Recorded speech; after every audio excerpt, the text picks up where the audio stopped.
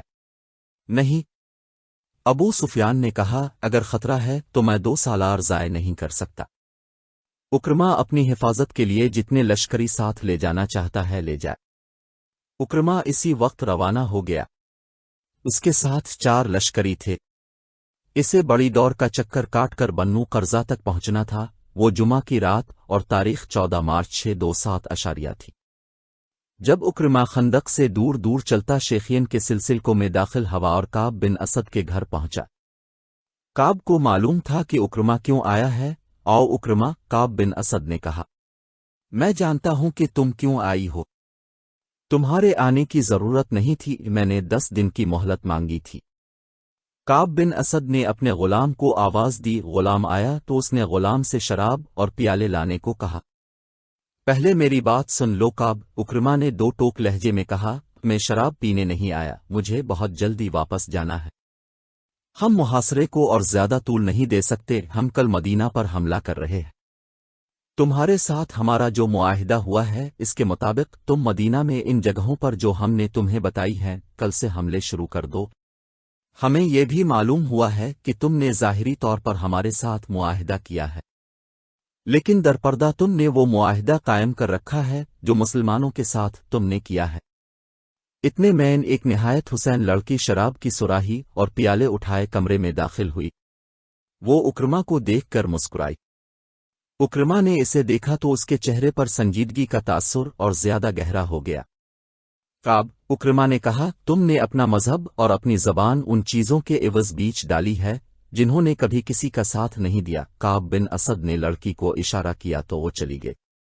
میرے عزیز اکرما، کعب نے کہا، میں تمہارے چہرے پر رونق کے آثار دیکھ رہا ہوں۔